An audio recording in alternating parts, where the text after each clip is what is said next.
Hey everyone, welcome to EduMagic. Thank you so much for joining us. So tonight we have a very special episode of Tweet and Talk. So we're going to be talking about EduMagic. This will be facilitated by none other than its originator. We have Dr. Sam Fecich in the house. Hello. And in addition, we have the always amazing Irene Ball here as well. So we're going to kick things off with introductions. So we'll start things off first with Irene.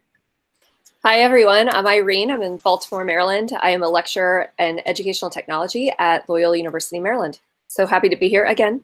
Thank you, Sarah. Fantastic. We're so happy to have you here. So awesomeness, awesomeness. And next up, we have Sam. Hey guys, I'm Sam Fecich. I'm a professor at Grove City College, which is between Pittsburgh and Erie in Pennsylvania, and I teach coursework related to special ed and ed tech, and I am pumped for this conversation tonight, and I'm excited to get the conversation started with our lovely panel. Wonderful. Well, I'm super excited to have you on here. So this is going to be a great combo. So I'm excited. So let's go ahead and jump into it, Sam. Absolutely. So my first question is about pre-service educators. So how can we help to prepare pre-service educators to be teachers of excellence while they're in college, before they even get their first job? How can we start training them to be educators of excellence while they're in college? I love this question, the educators of excellence, Sam. I think especially before they even step into the classroom, and one thing that I work with my teachers, I work with current teachers, but one thing we really talk about is the idea of growth mindset, and that when they're encountered with things they don't know or situations they're not sure how to handle, to keep an open mind, and so that they can learn from that. Mistakes will happen, they can learn from their mistakes, but also learn from current practicing teachers and experts that are out there. A lot of times, especially with the younger group and generation, sometimes they think that, they know it all. And so just knowing that it's okay not to know it all, and to be able to grow within your learning and your experience. I love that. Yes, the growth mindset is so critical. I think that should be taught in like every foundational course when it comes to being a teacher, because that can relate to everything in education. It's just your whole mindset. That's beautiful. Thank you, Irene. Yeah, I love that answer. I love that answer. And I learned so much from you, Sam, from reading your book about just the PLN, the power of the educators connecting beforehand. And I really wish that Twitter were around, when Voxer were around back in 2004 when I first started out, or prior to that. And I would also say 2004 was when I entered pre-service. It was a very quick program for me. It was in the month of July, but so definitely, in that alternative certification program, I would have really benefited from connecting and from having a network. So I love how you advocated for them to learn by doing, and I think that is just so important. It's so clutch. Absolutely, learning by doing. That I love how you stated that, because when I was thinking about this question, like, how would I answer this? I thought of learning by doing. So possibly maybe like giving them some leadership opportunities outside of the classroom. Like we were talking about before we went live, like having our students present at conferences. That is awesome sauce and so powerful for them to get in front of practicing educators or administrators and start, sharing their ideas, their experiences, their voices. It's so important for them to start building that confidence and starting getting that educator vibe start, going on, whether that be presenting at a conference or, doing work with their PLN. Yeah, absolutely. And one thing I wanted to say, my undergrad really emphasized the importance of graduate school, and for practicing teachers, they framed it for us as far as money, like you will make a lot more money if you get into your master's. But I'm thankful now, coming at this point in my life, that they really emphasize that because it really guided me on the path to continue learning and to achieve that. And districts have a lot of districts have a lot of great opportunities for you to work and go to school. And now most programs, master's programs, or graduate programs are allowing those working teachers to come in pretty easily. And that really, I'm really glad that my undergrad emphasized that my junior and senior year. Yes, absolutely. So going into graduate school, being able to focus on a passion area of yours and just grow that and keep learning. I tell my students that you never stop learning. Don't ever stop. Even if you get a PhD or PhD plus plus plus, there's never ever an end to your learning, and just keep growing, whether that be through, workshops, ed camps. There's so many ways to get PD on your own, even if you've exhausted all the certifications. Yeah, totally, totally. I hear you on that. That lifelong learning piece is awesome. I wanted to jump in really quickly, give a few shout outs. So on YouTube Live, we have Rochelle and Tisha and Marvia joining in. So hi, everybody. And also on Twitter, we have Katie say that I learned that it's important to keep a growth mindset as a pre-service teacher in college. She gave a shout out to @Lauren Angeloni. Getting more involved will allow me to learn by doing and build confidence in my future profession. So thank you so much, Katie, for that. Awesome. So let's segue into our next question, which actually has to do with the PLN. So how can a PLN help a pre-service educator start building their network and building that confidence in the field of education, helping them to understand that they do have a voice in education, it needs to be heard? Sam, I love this question, and for me, I really wanted to take out the word pre-service and just focus on all educators. So as I said, I teach current teachers, and I work with them on building that PLN and a lot of troubles. So one thing I do within my classes, so I know Sarah has taught the PLN class for Loyola, but I have not specifically taught that class. But in every single one of my classes, I have items in which they have to use social media. So they can choose what social media they want to use. So usually I usually showcase like Twitter, but I also do, allow them to choose what they want to use. So if they're better on Facebook or Snapchat or Voxer, that they can choose where they want to go within social media. I also try to set up some kind of Twitter chat, or like on Sarah, I bring my students on Sarah's EduMagic all the time, so that they can become experts, because in their learning in that class, they're really becoming experts of that content. And so I really want them, like we were talking about conferences, to step just outside of their I'm just learning and consuming and become that expert and talk to others and showcase that knowledge that they're learning through the semester, but beyond just the interaction with me and the student, and really kind of reaching out.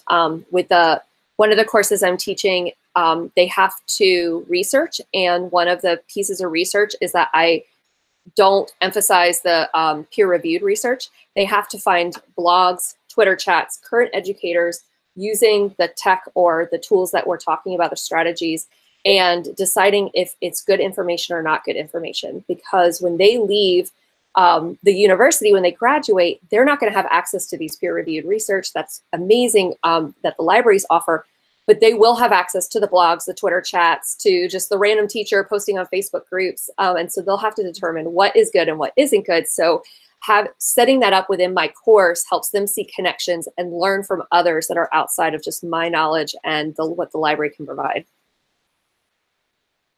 Oh, Irene, I'm so glad this is recorded, because I just want to take this and share this with my class tomorrow. Oh my gosh, that was beautiful. I love how you stated they're not going to have access to these peer-reviewed journals, but they are going to have access to their PLN and the people that they learn with and grow with.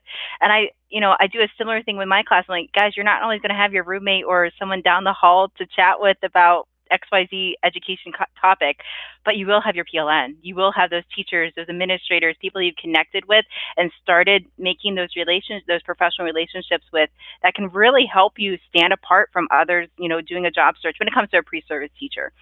For current educators, oh my gosh, isn't it awesome, the sharing and the learning that goes on Twitter or Instagram or whatever social media platform you use? There is always something to learn.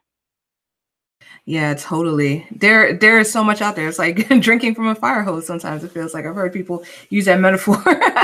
But wanted to give a shout out to Valerie, who's joined us. Rochelle on YouTube said all teachers need mentors. I think great for teachers with years of experience to connect and learn from new teachers and pre-service teachers. So I love that reciprocity. And Marvia was saying she loves using Twitter for PLNs. It's how she found all of us and how we found her. And it's like continued learning anytime, anywhere. And Samreen saying, absolutely, making those relationships is really a great resource. So love that. Love all of those comments. And I would say, in my experience, and I found just the importance of having a network, for several reasons. Like, for example, for Twitter, then I came for the ideas. You know, I got hooked by connecting with other people and finding the ideas, and I stayed for the family because, you know, it was, you know, connecting with educators all over the world and building that support network where we celebrate each other, we pick each other up, you know, on those hard days. And definitely, you know, that very first year, I could say that was like that, and the third year were my hardest years. So having that network really makes it easier, being able to bounce ideas in a non-judgmental, you know, zone, being able to ask for feedback before, you know, trying out things, just to make sure that you have like that advantage, you know, because other people may have tested it out before and they can probably give you some good tips. So definitely that PLN piece is so important. It absolutely is. I love how you said, I came for the ideas but stayed for the family. Oh, that's so important. I mean, don't we all just feel like we know each other whenever we all meet up, whether it be at ISTE or wherever we may all see each other, like, oh, how are you doing? It truly is a learning family. So let's move on to the next question here. So in writing this question, I was thinking about tech tools. So what tech tools should we be preparing our pre-service teachers to know about whenever they go into their fields or student teaching? So what tools should they know about now? What tools should we be training them on using in order to, obviously using them effectively and meaningfully in the classroom, not just add-ons, not just glitter to a lesson, but really using them meaningfully? So what are some tools that you guys suggest that we should be preparing our pre-service teachers to come to student teaching, field experiences, ready to rock and roll? So Sam, I don't like focusing on tools personally because I think there's so many tools out there. They constantly are changing, and there's always new ones that there are some skills that are needed for pre-service teachers and current teachers. But I really think the purposeful application and integration of tech tools is much more important than the actual tech tool. Now, it's important to know how to use a tech tool, but anyone can find that information on YouTube nowadays or on their help page. It's not like it was 10 years ago when there was no help center on most of these tech tools, and like the instructional tech coach was like furiously just making help videos for most of the teachers. But really thinking about more like why it's being used and how the tool itself is being used. What do you want the students to be able to do at the end of the lesson is really, I think, the more important part than what tool you need to know coming in. Because every district as well is very different in the tools that they allow. And so some districts are very open, they allow whatever, it's okay. And some districts are very close and they only have specific tools that can be used. And so I always emphasize with my students thinking about like using tech integration models and thinking through like the 4 C's more so than like what tech tool do I need to know. Oh, I love that. Sorry, I was looking for my mute button. Oh my gosh, that was awesome. Yes.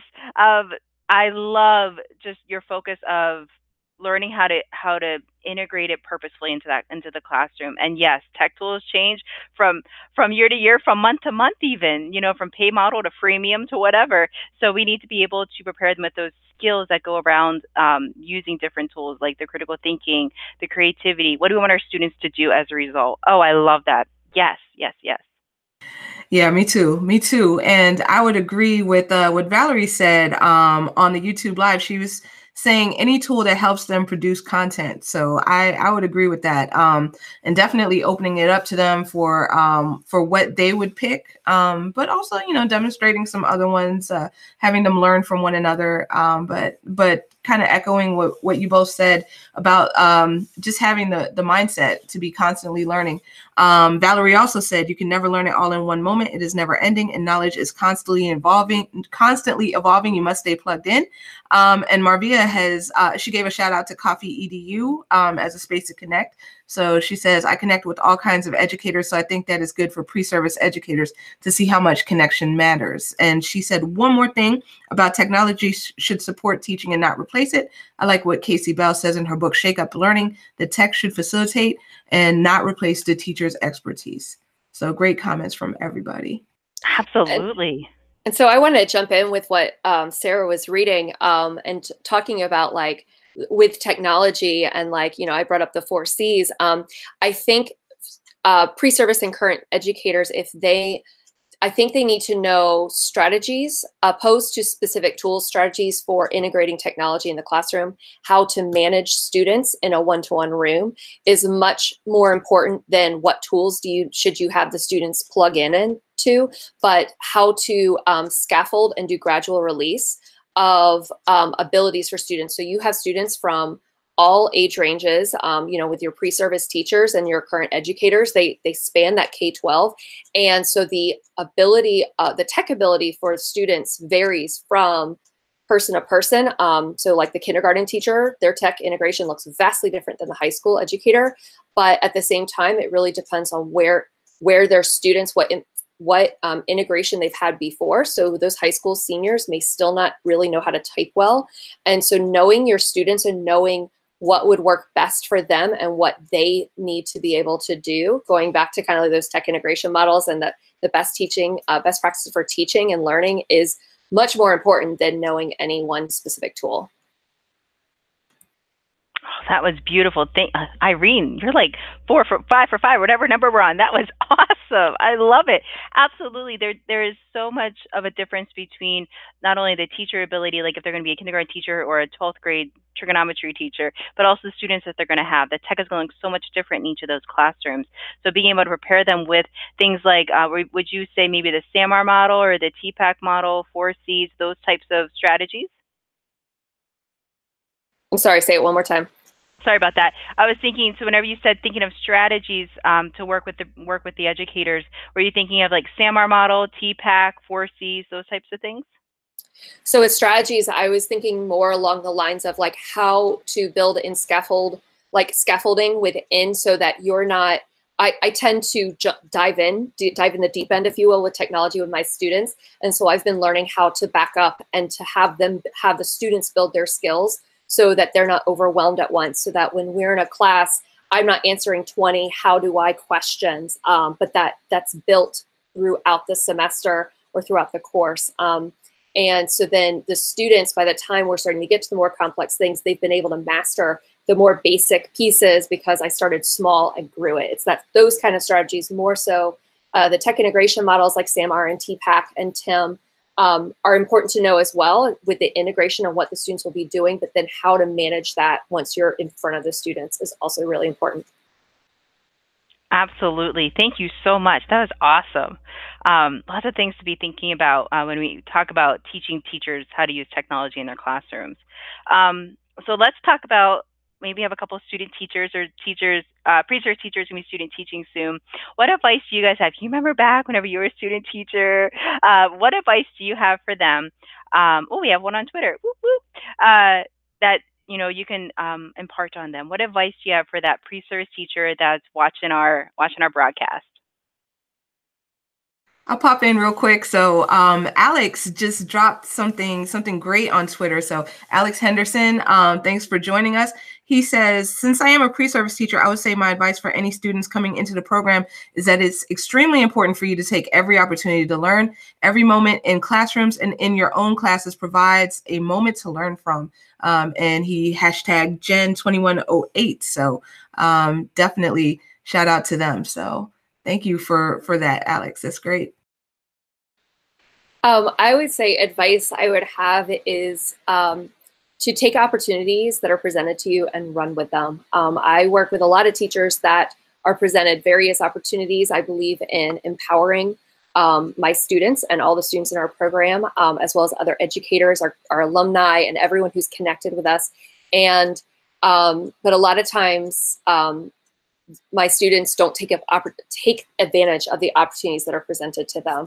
And so if you're able, if you're given an opportunity to connect on a PLN or to connect with another educator, to take that opportunity and take advantage of it. If you're given the opportunity, like we were talking about, sending students to conferences. And so if you're given the opportunity, we, for example, in the Loyola EdTech program, we are able to fund a few students to go to ISTE this year because it's really close to us.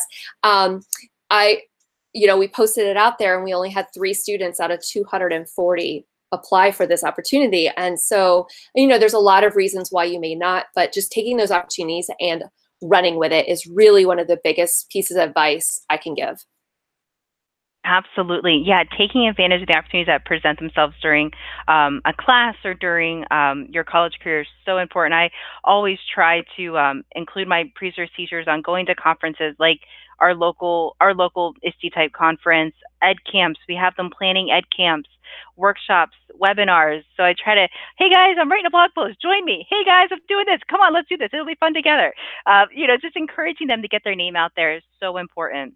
I'd also encourage student teachers to get involved early in the classroom. So if they're going in for first observation day, maybe that's fine, but just, get involved. You see a student who needs help, hop in there, just get your hands dirty. I mean, that's what you're trained for. You're going to get in there and it's going to be great. And just, be able to have that confidence in yourself. I would say one other thing for pre-service teachers that are just starting their student teaching, specifically to the question is that you stated, is don't be afraid to ask questions. You're not expected to know it all. So that's something I wish I had known walking into my pre-service teaching experience, that I kind of thought I was expected to be able to manage the classroom and do the correct lessons and stay in line with the current teacher. And I didn't take advantage of going back to the opportunities, but I didn't really take advantage of asking the teacher suggestion and for help. And along with my professors, I thought I was supposed to already know how to do all these things. And classroom management, my first time student teaching, was a little bit of a mess. I've definitely learned a lot, that growth mindset of learning a lot with that. But if I wish I had asked more questions, because I would have probably been a better teacher my first year coming in than just hanging back and thinking I had to know it all. Yeah, absolutely. I hear you on that. I felt that same pressure my first few years to try to feel like I had to have it all together. So definitely. But we have some more wisdom from the PLN. So Melissa at mkrenzer20 on Twitter says, ask questions, be coachable, smile and laugh, show grace to yourself. So great tip there. We also have from, let's see here, from Marvia, she said that Irene just reminded me, I think it's good if pre-service teachers can be encouraged to attend an ed camp. And then Valerie was saying to be vulnerable and open to learning new things. So that's for both pre-service and in-service teachers. The fear of someone may discover I don't know this, or just not wanting to be bothered, that really negatively affects kids. And Sheila had a question about what are the best conferences or trainings for teachers who are just starting this journey with technology. So I guess that's kind of like a bonus question. So if y'all wanted to toss out some of your favorite conferences for EdTech, so I'll toss that back over to y'all. Well, and I've been tweeting on or conversating on the Twitter chat with ed camps. And so the thing I like about ed camps is that they're free. So there's no payment. Sarah and I met through the EduMagic ed camp a couple summers ago, before we were even close in proximity. And so anything EduMagic runs is excellent. So I highly promote that. But just ed camps, Twitter chats are another big one. That you can really learn from, that are still that free model, so you don't have to necessarily go. I think if you're just dipping your toe into ed tech, starting kind of at the local, more free ways before jumping into going to the ISTE conference or going to a state level conference may be the way to go, because those kind of conferences can be quite overwhelming if you're new to the ed tech world and new to the integration of technology in the classroom. Whereas the ed camps are more specialized and focused on what you want to learn and want to know specifically. Ditto.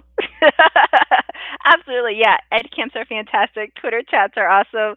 Your local ed tech conference. So in PA, we have one called P&C.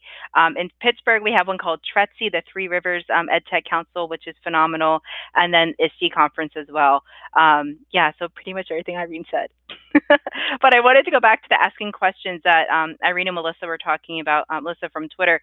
I try to remember to tell my student teachers that this is student teaching. It's practice. It's okay to make mistakes. Ask questions, get feedback often, and don't think that you're expected to know and do everything perfectly. It's practice, and that's great. So make mistakes. It's okay. All right. So, Sarah, do you think we have time for a couple more questions? Oh yeah, absolutely. Awesome. All right. So this is a question.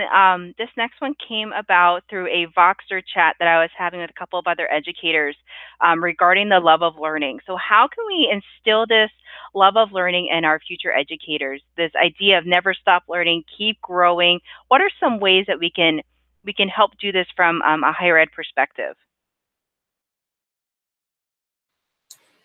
So I love Alex on Twitter posted, I know it's just because I'm on all the things, posted, my love of learning came from teachers that I've had showing their love for learning. When a teacher is passionate about what they do, their students can feel that and reciprocate. So I would say being passionate and still loves of learning. And I love that. And I didn't want to like plagiarize what he said because I read it and was like, yeah, passion, that's it. And I totally agree with Alex that passion, if you have energy in what you're teaching and you love what you're teaching, then your students will be able to feel that energy and be excited. One thing I really try to do, in addition to just not only having high energy and being passionate about what I'm doing, is to also try to hook my current students in like how they could potentially use it in their classroom. So make it very relevant to what their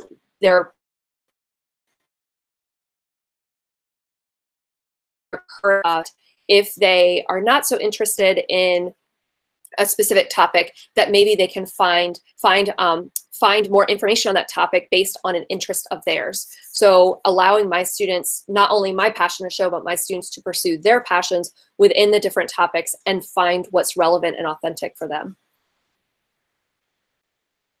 Excellent. I love how I don't know how you have all these tabs open. I'm just focused on my questions and my video, but oh my gosh, yes, you have all the things. I love how you're giving a shout out to Alex. That's fantastic. Thank you so much. Yeah, totally. So definitely piggybacking off of that, then I would say our own enthusiasm, and also I just want to just amplify how important it is to have choice be a part of it.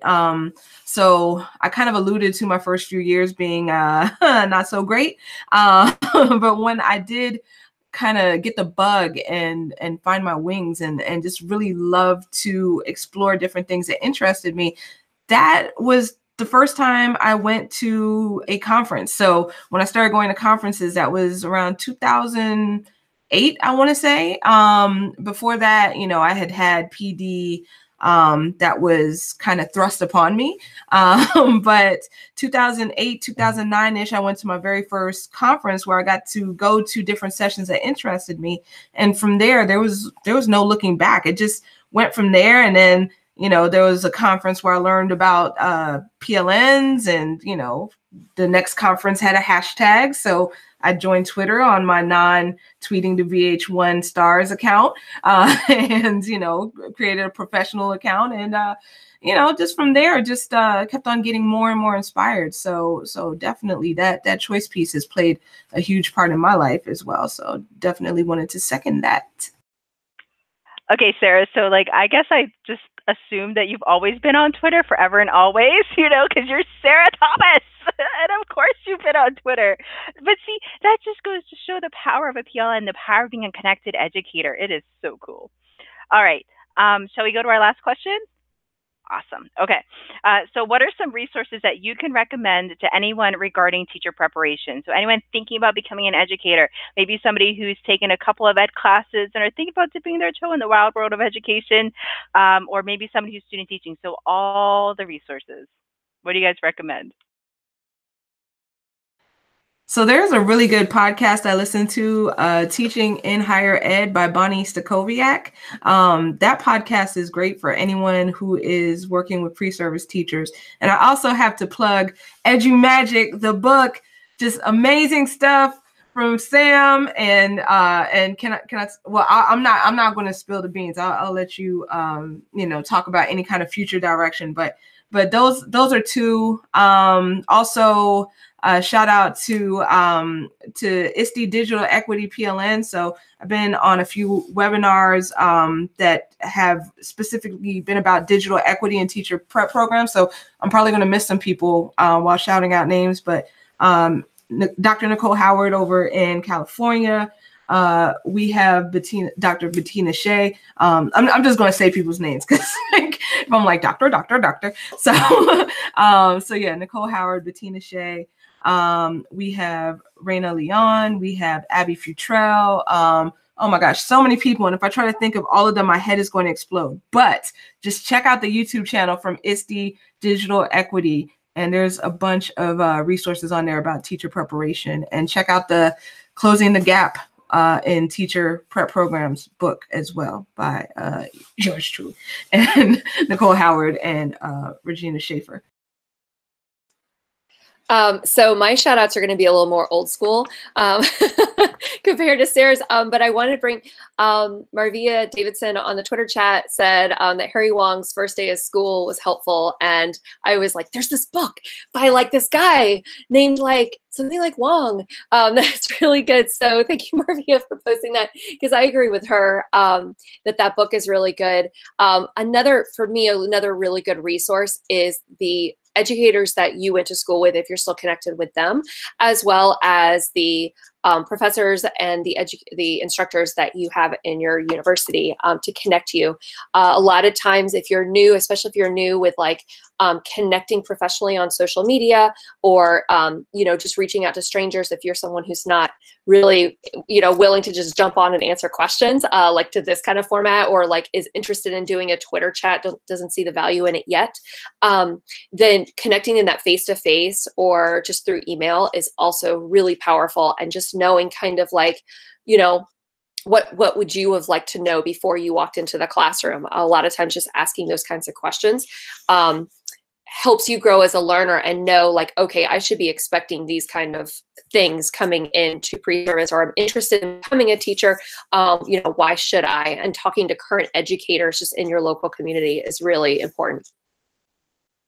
Yeah, and I'm sorry if I could jump back in. I got excited. I knew I was going to forget some things. So also wanted to shout out Teacher Ed Chat, hashtag Teacher Ed Chat, which is on the third Monday, I want to say at 9 p.m. Eastern. So that's a great chat to check out. There's also some resources that are being shouted out by the PLN. So on Twitter, K. Greg at Keenan Greg Teach says Google Calendars helps him break down minute by minute what his day looks like, and when working with other teachers who want to network, so he can just share his calendar. So thank you so much for that. And in addition, we have Dean, hey Dean, who's shouting out the YNU. So check that out. It talks about approach and philosophy. Valerie was saying visit and sub at schools to be sure you really have a passion for kids, immerse yourself in their world. And let me see. She also says new teacher chat by Lisa Dabbs. And let me see. Oh my goodness, I'm bouncing around a lot. But Marvia is saying new pre-service teachers should engage in as many PLN events as they can. And my apologies if I missed anyone.